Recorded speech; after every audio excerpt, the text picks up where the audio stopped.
putting up with this anymore. Putting up with what? I can't talk to people? Husband and wife ಮಧ್ಯೆ ಹೊಂದಾಣಿಕೆ ಇಲ್ವಾ? ಅಥವಾ ಸಂಸಾರ ಮಾಡ್ತಾ ಇಲ್ವಾ? ಸಂಸಾರ ಮಾಡೋದಕ್ಕೆ ಒಪ್ಕೊಳ್ತಾ ಇಲ್ವಾ? ನೀವೇನಾದ್ರೂ ಅದರಲ್ಲಿ ಒಬ್ರು ಡಿವೋರ್ಸ್ ಪಡೆದ್ಬಿಡ್ಬೇಕು, ಇನ್ ಸಾಕು ಅಂತಂದ್ಬಿಟ್ಟು ಅನ್ಸಿದ್ಯಾ?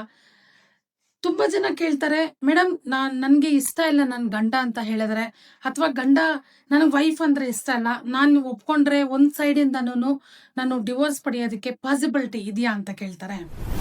ಈ ವಿಡಿಯೋನ ಸೇವ್ ಮಾಡಿ ಇಟ್ಕೊಳ್ಳಿ, ಫ್ಯೂಚರ್ಗೆ ಯೂಸ್ ಆಗತ್ತೆ.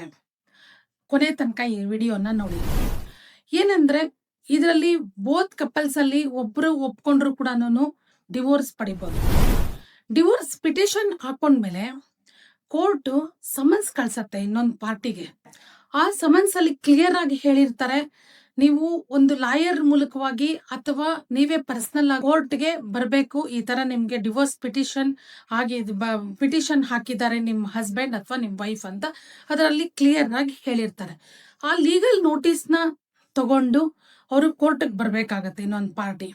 ಸೊ ಆಗ ಅಕಸ್ಮಾತ್ ಆ ಪಾರ್ಟಿ ಏನಾದ್ರು ಲೀಗಲ್ ನೋಟಿಸ್ ಪಡಿದಿರೇ ಇದ್ರೆ ಅಥವಾ ಲೀಗಲ್ ನೋಟಿಸ್ ತಗೊಂಡು ಕೋರ್ಟ್ಗೆ ಬರ್ದಿರೋಂತ ಸಮಯದಲ್ಲಿ CPC ಆರ್ಡರ್ 9 ರೂಲ್ 6 ಪ್ರಕಾರವಾಗಿ ಎಕ್ಸ್ ಪಾರ್ಟಿ ಜಡ್ಜ್ಮೆಂಟ್ ಅಥವಾ ಡಿವೋರ್ಸ್ ಆಗತ್ತೆ.